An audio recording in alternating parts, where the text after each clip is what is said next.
Hello and welcome back to the slow loop read of Aristotle's Nicomachean Ethics. Where are we? We're in Book VII. This is by far the most difficult book in the whole of the Nicomachean Ethics. If you've tried to read it by yourself and haven't understood anything, don't panic. This is because it's quite convoluted.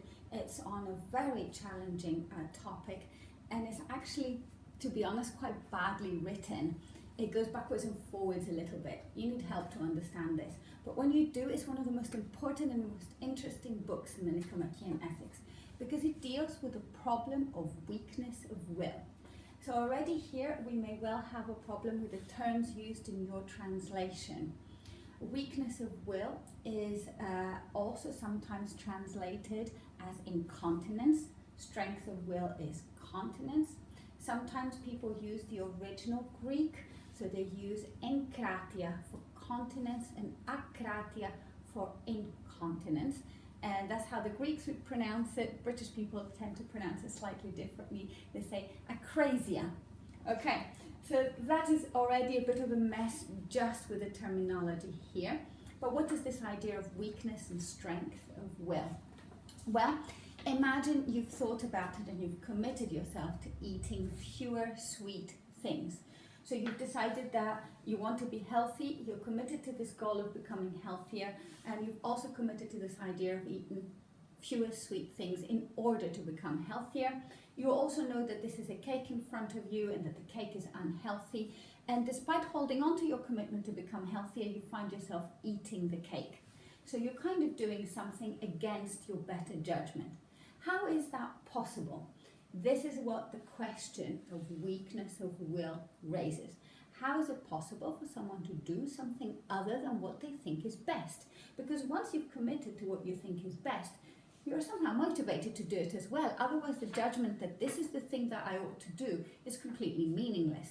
So how is this possible?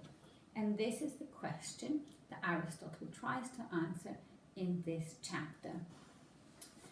He starts off by introducing different character traits.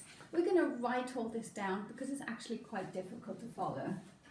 So far, he's talked about virtue. See, even I did it wrong. That's where virtue goes. He's also talked about vice.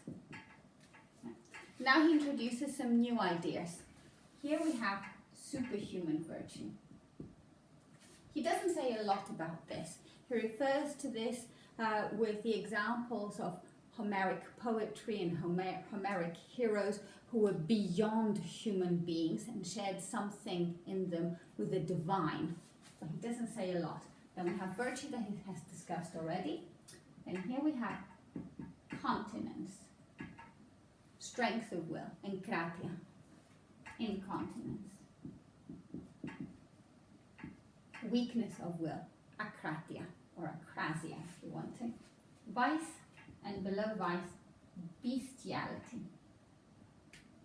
A state of character so low it's almost like being an animal. It's both superhuman virtue and bestiality are extremely rare. Bestiality comes about due to some kind of disease or developmental problems, and it is a very extreme state. He's going to focus mainly on here the difference between continence and incontinence, the play between strength of will and weakness of will, and also how continence and incontinence relate to virtue and vice. Okay, what happens next? The next bit is a bit confusing, and oddly enough I'm going to suggest that you do not read it and you skip ahead, because in the next bit he starts by presenting views that people currently hold about the problem of weakness of will.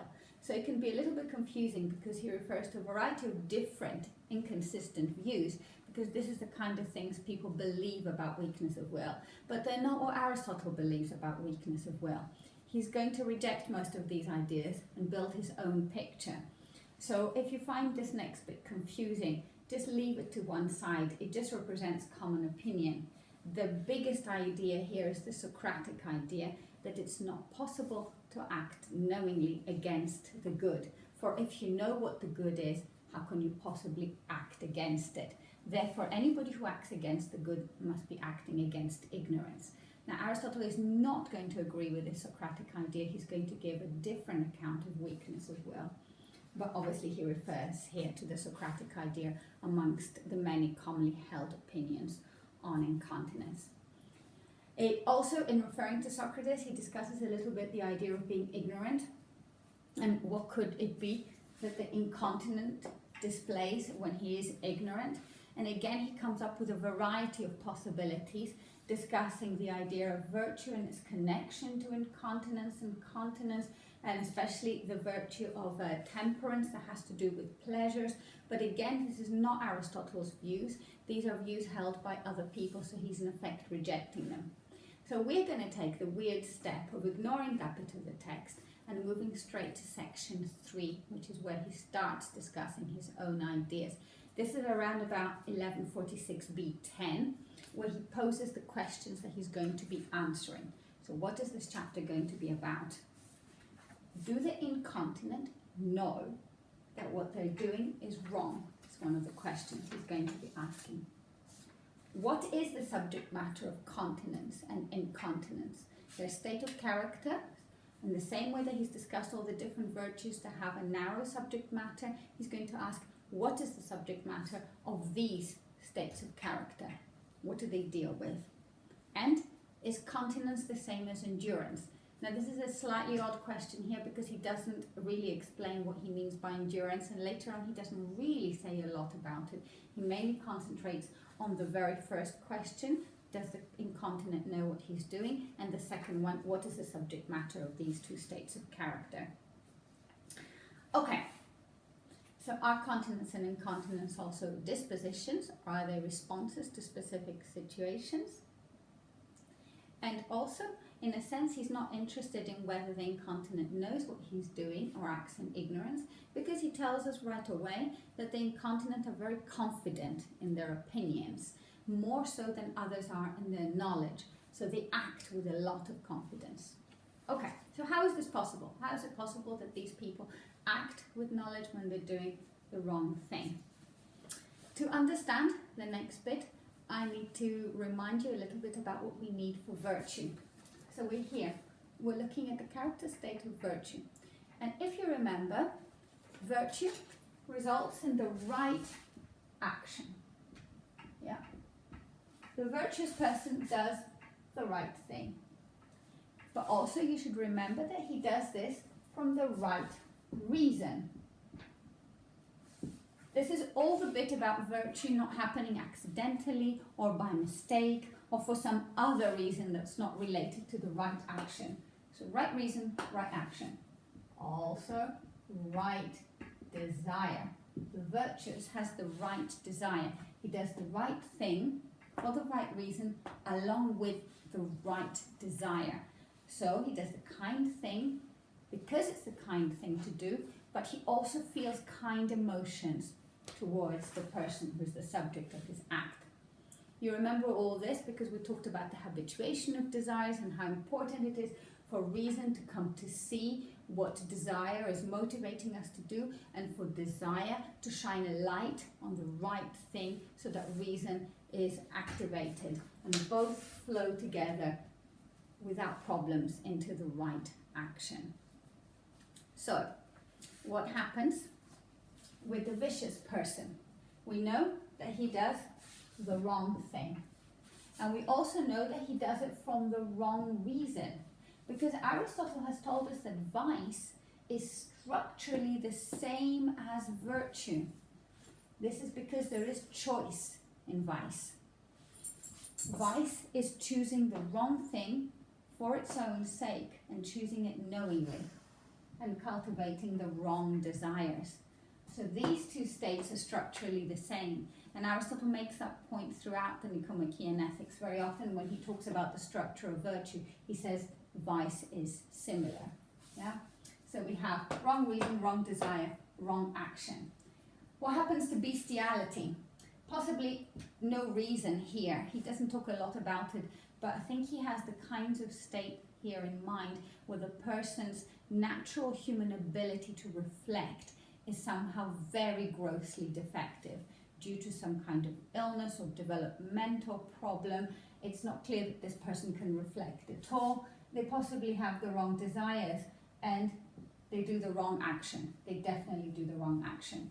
Superhuman virtue, again, is not entirely clear. They definitely do the right action, have the right desire and the right reason, but somehow these are starred. They are super good. Yeah.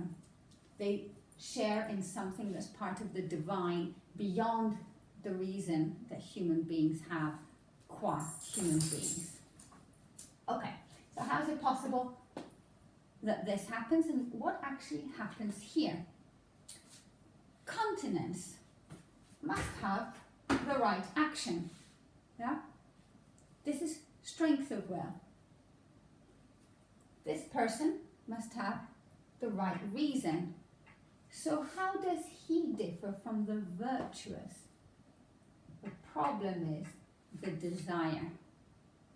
Here we have someone who sees the right thing to do, does the right thing to do, but against a contrary desire, after a struggle. So this is the person who wants the cake, despite knowing that they shouldn't have the cake, but manages to stop themselves from eating the cake. The incontinent does the wrong thing. This is weakness of will. It results in the wrong action. They have the right reason, but the wrong desire. So now you see how the continent and the incontinent are similar. They don't have the same structure like virtue and vice, but they have the same problem, a problem of struggle with a contrary desire, a struggle which the continent wins and the incontinent loses. How is that possible? Well, one may have knowledge, but not reflect on it. So somehow the knowledge is not alive in one's mind. That's why there is reason here, but it's not the same kind of reason. The continent and the virtuous reflect on the reason, the incontinent does not. The vicious also reflects on the reason, it's just the wrong reason. Okay? So there's something going wrong here with the reasoning process of the incontinent. It's not reflecting on this knowledge. It's also possible to make errors in the practical syllogism. Now, what is the practical syllogism? The practical syllogism is an argument, but it's an argument, the major premise of which is a judgment or an imperative, some kind of command. So the major premise will be something like vegetables are healthy. That is a judgment about vegetables. Yeah. Or vegetables ought to be eaten. This is a command about what I should do when faced with a vegetable. Okay. So the practical syllogism has a major premise, which is a judgment. It has a minor premise, which is factual. This thing in front of me is a vegetable. And it has a conclusion, which isn't just a statement of facts, but an action. It is motivating me to do something, to eat the food. So given that vegetables ought to be eaten, and this is a vegetable, I ought to eat it. You can see how a judgment plus the fact lead to an action. That's the practical syllogism. But in the incontinent, there could be problems with the practical syllogism. One of the problems is that we make mistakes about the minor premise. I don't know that the thing in front of me, the carrot, is indeed a vegetable. I maybe misidentify it as a biscuit. Yeah? In which case the practical syllogism has an error. That's why he ends up with a wrong action. He doesn't eat the carrot because he doesn't know that carrots are indeed vegetables. It is also possible to have knowledge but not use it. There are ways in which people have knowledge and don't use it. When somebody is drunk, he's incapacitated. When somebody is asleep, he's not exercising his knowledge. It is similar with fits of emotion. Here, the wrong desire can be so strong, it can be overwhelming in a way that turns the incontinent into someone who is like he is drunk or asleep. He's unable to exercise the knowledge that he has. So great fits of temper or great and overwhelming sexual desires can lead to the incontinent behaving like a drunk person who cannot access the knowledge that he otherwise has. And the fourth way in which things can go wrong is another type of problem with the practical syllogism, and this time it's a different kind of problem. There could be two major premises in the practical syllogism, two judgments. One could be all sweet food is unhealthy, but another one could be all sweet food is pleasant. The continent focuses on all sweet foods are unhealthy and therefore finds it possible to overcome this contrary desire which says yum, nice cake. The incontinent makes a mistake and he focuses on all sweet food is pleasant.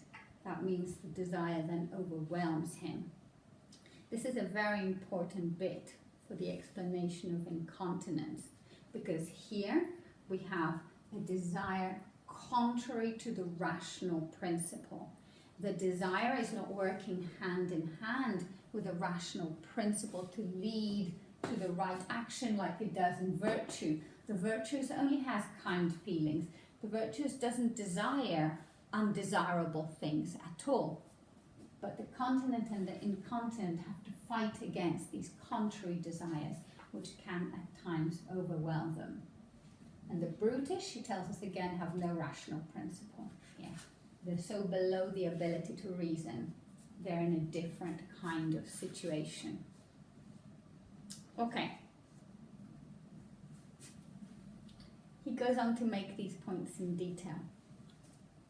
The sphere of incontinence are bodily pleasures and pains and all other kinds of pleasures and pains.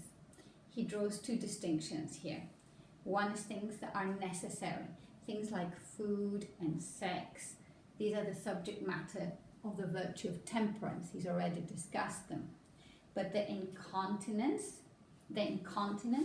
acts with respect to things like bodily pleasure and sexual satisfaction poorly. He makes the wrong action. In this respect, he's like the licentious. The licentious, remember, is one of the vices associated with the virtue of temperance. And look what we have here. When we see people behave, all we have to go on is their actions. This is what we observe. This is what we can easily access about them. We can see them eating the cakes or being kind. Yeah. So what we view is this bit here, the action. But if you only have access to what people do, you don't really know what their character is. Because the incontinent and the vicious and the bestial all do exactly the same thing. If you watch the incontinent and the vicious do the wrong thing, you don't know which one acted because of a struggle that they lost and which one acted because of a bad choice. Similarly with the virtuous and the continent, they both do the right thing, but you don't know from their action alone how to distinguish between the person who has a cultivated, stable, reliable disposition to do the right thing because it's the right thing and because they have the right desires to support the right principle, and the person who won a battle that somebody else lost. Okay, so there are these desires that have to do with food and sex that tempt us into incontinence, but there are also other things that are desirable, things like honor and wealth. And here incontinence, thinks Aristotle, is only used by analogy because these are good things that can be desired to excess. So here he thinks this is more a case of lack of restraint rather than incontinence. A very technical point. Okay. He also recognizes that there's another type of pleasures that are perverse in themselves. These are the result of some kind of mental or physical injury, some kind of grossly distorted habit or a congenital defect. He's thinking here of pleasures like cannibalism, taking pleasure in the eating of human flesh. And he thinks that that's the result of bestiality, not incontinence. So the sphere of incontinence are very much human pleasures, regular pleasures for food, drink, sex, rather than deprived and twisted pleasures that come about because of some kind of fundamental dysfunction in that person. Now he thinks that incontinence of temper is less shameful than incontinence of desire, because temper is more amenable to reason, and anger is a more common and natural desire. Incontinence of desire is more unjust. Well, you can take this or leave it, but the important bit is to see that, yet again, for Aristotle, everything he says is grounded in a psychological theory of what human beings are like. He may have gotten some of the details of what human beings are like, but the important thing about virtue ethics is that it is a theory that tries to reflect human psychology. Okay. Again, he talks about the difference between vice and incontinence. He talks about the licentious man.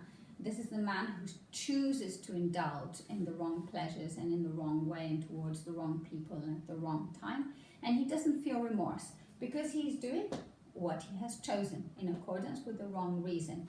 It is the incontinent who is remorseful because the incontinent is aware of the right reason.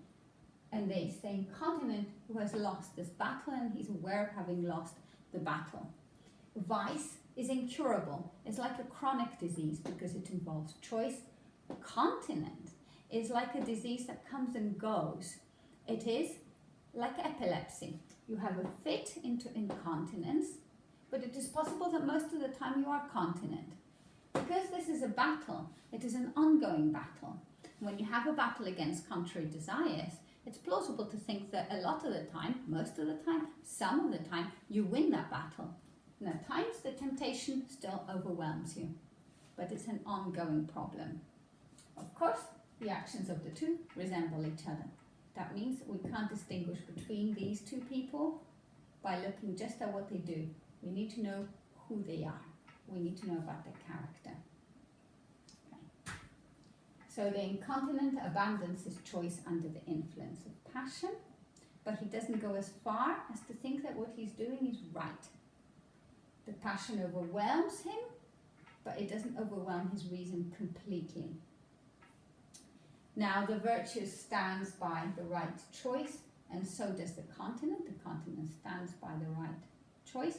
And he makes a small point here that you have to stand by the right choice.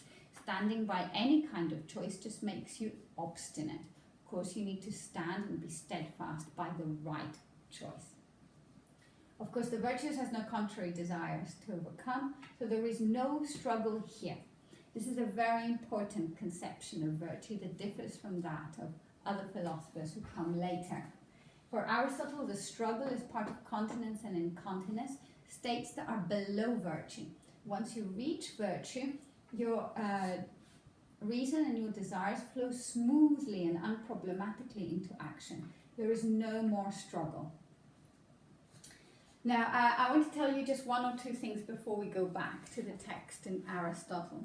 This is the standard way of explaining this particular chapter, and I think it works really well, especially in terms of understanding continence and incontinence, the struggle between them. This idea that the action doesn't necessarily tell you who the person is unless you know about their character. Yeah? And also the structural similarities between virtue and vice, as opposed to the other two states of character. All this works very well. But in a sense, it also is slightly misleading because almost all of us come to philosophy from a Humean understanding of the distinction between beliefs and desires. Hume's ideas on this are so pervasive, they're part of our philosophical culture. And I think it's important to remember that this was not part of Aristotle's understanding.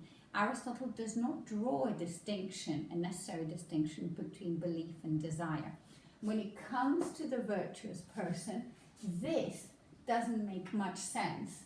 It becomes one thing. Remember when he discussed choice, he said that choice in the virtuous is intellectual appetition or appetitive intellect, one and the same thing. These two come together rather than being two things to support each other. They are one. They're one way of seeing the world, being motivated by the world, reacting to the world, understanding the world and its particulars. So please remember that. and don't allow the schematic way of explaining how things work to make you think that in the virtuous person there are two separate things. They are one. Okay. Finally, he says one more thing to counter some of the ideas that he described right at the beginning of the chapter about other people's views on this matter. And this is that if you have the virtue of practical wisdom, you can't be incontinent, because practical wisdom is a virtue and incontinence is not. Okay, so this is some ways in which people get confused when they talk about these things. Hopefully Aristotle has clarified everything now. The next part of this chapter, this was the really, really important bit. This is the part of this chapter of this book that everybody concentrates on. But the next bit is a discussion about pleasure. It is very tangled. This is because he examines 3 different views that people hold about pleasure, and he argues against these 3 different views, but frankly he doesn't do it in a very clear manner. He moves backwards and forwards. Honestly, the only way for you to understand this is to take notes at this point, because it's very, very difficult to follow. So, he presents 3 different views that people hold about pleasure. Let's call the first one view A. View A is that pleasure and the good are 2 different things. Okay, this is a view that people hold, that Aristotle is going to argue against. Why is he going to argue against this? Because of what happens in virtue. Because he's told us that the virtuous acts effortlessly and with ease. He finds doing the right thing to be easy because he's motivated to do it. He wants to do it because his desires are already pushing him in that direction. Therefore, he gets pleasure from doing the right thing. So Aristotle wants to show that everybody else's views on any other type of account of the connection between the good and pleasure are wrong. Okay, when it comes to the virtuous, the good and pleasure are one thing. So he's going to reject 3 other views on the relationship between good and pleasure. A is the idea that pleasure and the good are 2 different things. How and why do people argue for this view? See, Aristotle is presenting his opponent's opinion. They argue about this by saying that pleasure is a process and not an end, that the temperate man avoids all pleasures, that the prudent man seeks freedom from pain, that the pleasures can distract us from thinking, that there is no art of pleasure, here he means skill of pleasure, and that pleasures are pursued by children and brutes. Therefore, because of all these arguments, people argue that pleasure and the good are 2 different things. Okay, that's one of his opposing positions that he's going to consider. The second one, B, is the idea that some pleasures are good but most are bad. And people argue for this position by saying that some pleasures are disgraceful or that some pleasures are harmful. Position C, that Aristotle is going to argue against, is the idea that pleasures are good but that they are not the supreme good. Remember, right at the beginning, he told us that we're looking for the supreme good, the end for which everything else is being done. So some people think that pleasure is not the supreme good because pleasure is a process and not an end in itself. Okay. So now he's going to go on to refute these 3 positions, A, B, and C, but he's going to move a little bit between them. He starts first by refuting A. Now he argues first that the good can have 2 meanings, the good absolutely and the good for someone, and that people confuse these 2 things. That people can think that something that is good for them is the good absolutely. The good is either an activity or a state, and pleasures are an activity and therefore an end. Okay, he sees pleasure as an end in itself. Therefore, he gives us a definition of pleasure here: the unimpeded activity of our natural state. By nature, we are disposed to be this way, and if we're not impeded by bad fortune, bad luck, if we are able to find ourselves in circumstances where our nature can flourish and be cultivated as it should be, then this is what gives us pleasure. Being who we ought to be qua human beings, expressing our nature, is what gives us pleasure. And this is a matter of activity. Now then, he goes backwards a little bit, or forwards, whichever way you want to look at it, because he starts refuting position B. He drops the refutation of position A for a moment and refutes position B by linking what he said so far with the idea that some pleasures are bad, but only in a relative state. Yeah? This doesn't make them bad in an absolute state. They're bad for the individual in that particular situation. Now he goes back to refuting A. The exercise of practical wisdom is not hampered by its own pleasure.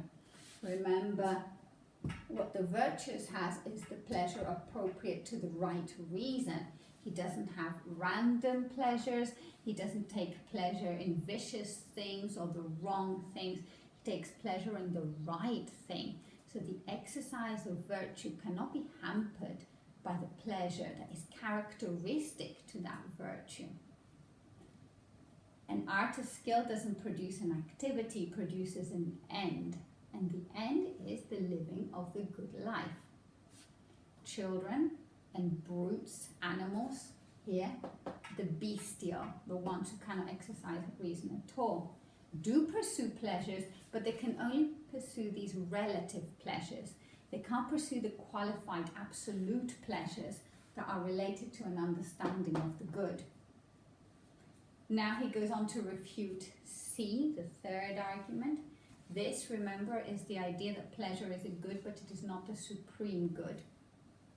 Now, just because he says some pleasures are bad, doesn't mean that there is an account of pleasure that can't be the supreme good.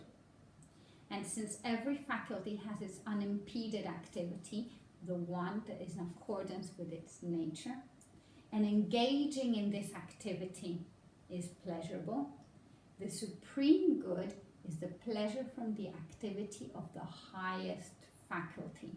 And what is the highest faculty? It is, of course, reason.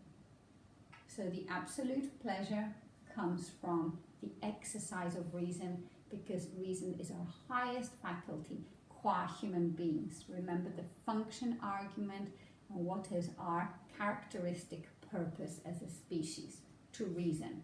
So it is this pleasure that we are interested in, the one we get from reasoning well.